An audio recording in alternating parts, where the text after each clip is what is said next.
Hello, ladies and gentlemen.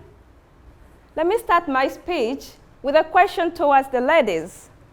By raising up your hands, how many of you here have ever missed school or work just because of your menstruation periods?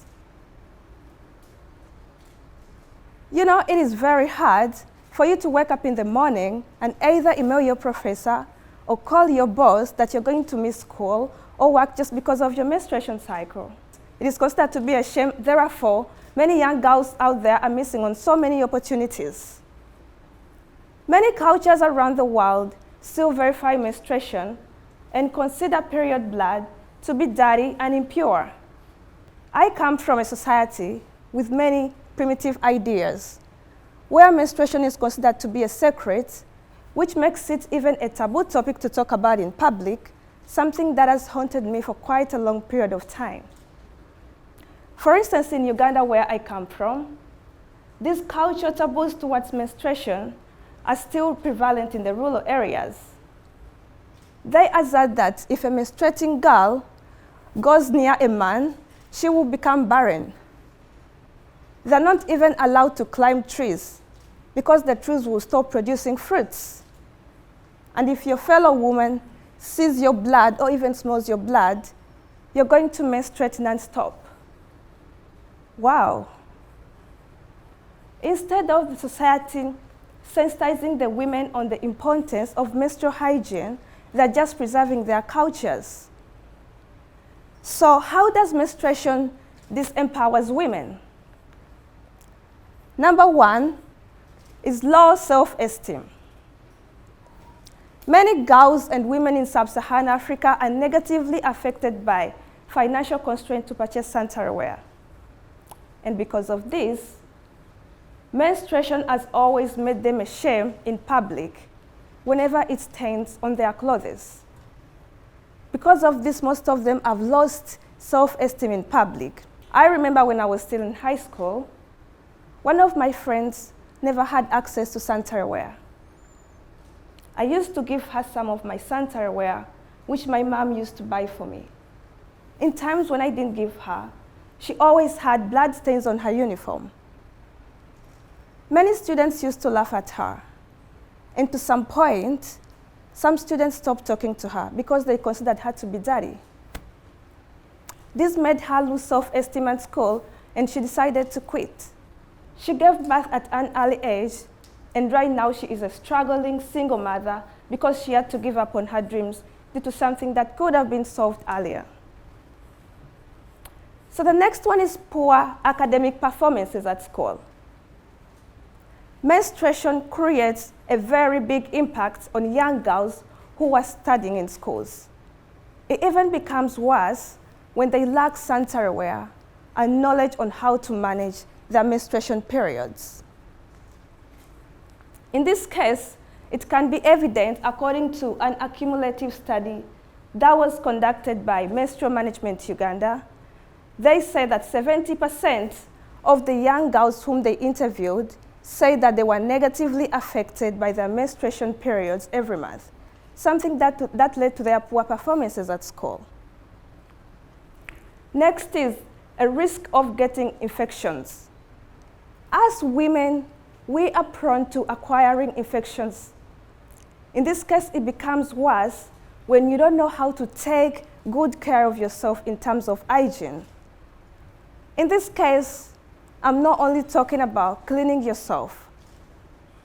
I'm also talking about the materials, the sanitary wear which we use throughout the ovulation time. Our bodies are so sensitive to what goes inside it. In this case, if you don't use the proper sanitary wear, you might end up acquiring these infections. In such a situation, which picture do you get out of it? To me, it clearly depicts that many girls and women are missing out on so many opportunities. And in such a situation, I decided to come up with a solution to help young girls who want to fulfill their dreams, never to give up on their dreams without being hindered by menstruation periods. In my solution, I came up with a project. The title of my project is Female Healthcare in Sub-Saharan Africa, Improving Access to Sanitary Wear and Keeping Girls in School. This project targets both girls who are still in their adolescent age and women. The aims of these projects include, number one, is to keep a girl child in school, which will help them to improve on their performances. Number two is to help girls and women to boost their self-esteem in public. And number three is to lower the risks of getting infections. In the next part, I want to talk about the sensitization program. In this case, in my project, I'm planning to provide two types of sanitary pads. Number one is the disposable sanitary wear, and number two is the reusable sanitary wear. I'll be providing both sanitary wear once a year. And in this case, I'm sure most of you have never heard of reusable sanitary wear. So reusable sanitary wear are composed of napkins, or a piece of cloth that is worn under the underwear in order to prevent menstrual fluid from leaking onto the clothes. According to my research, it clearly shows that these reusable sanitary wear are cost-effective and eco-friendly to our environment. So from that point of view, I'm going to make sure that I teach the young girls and the women how to make the sanitary wear by themselves. Providing sanitary wear to the girls without sensitizing them is a wastage of time and resources. Therefore, under the sensitization program, I'm mainly going to focus on three things. Number one is sanitation and hygiene, and number two is menstrual care skills, and number three is cultural beliefs. Regarding the sanitation and hygiene, I'm going to teach and sensitize the young girls and women how to thoroughly clean themselves throughout their menstruation periods, because hygiene is very important. For instance, taking shower twice a day. Not everyone takes shower twice a day. Another one is to change your napkins 3 times a day. Not everyone does it, most especially the girls who cannot get access to sanitary wear. But if they are sensitized enough and they are told about the importance of it, they can definitely do it. And number three, washing their reusable sanitary wear every after use and drying them from outside so that they can receive direct sunlight. And under the menstrual care skills, I'm going to teach the girls and women which kind of skills can they use to manage their menstruation periods without going to the hospitals. For instance, which kind of food can they eat? Which type of exercise can they do in order to relieve the pain? According to Staramabhatia, Institute of Science and Research, they highly recommend girls and women who are menstruating to always eat melons and watermelons so that they stay hydrated and less bloated. In addition to that, many women experience period pains. I'm planning to teach them which type of yoga, which kind of exercises can they do in order to relieve the pain. And lastly is the cultural beliefs. Under the cultural beliefs, I'm also going to engage men and boys. I'll be able to sensitize them on how the cultural taboos towards menstruation are misleading them, something that has hindered the development of the society.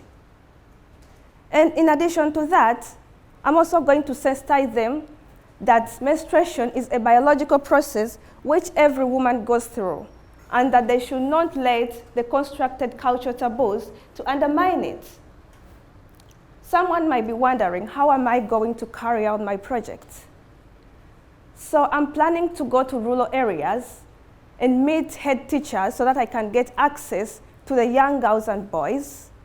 And I'm also planning to reach out to local leaders so that I get authority and access to the women. By doing this, I'll be able to help girls stay in school and at the same time fulfill their dreams. And to the audience, My mom taught me a very important principle that I'll never forget in life, no matter what. She taught me to always help someone else to shine. For you to help someone else to shine, you don't have to be rich.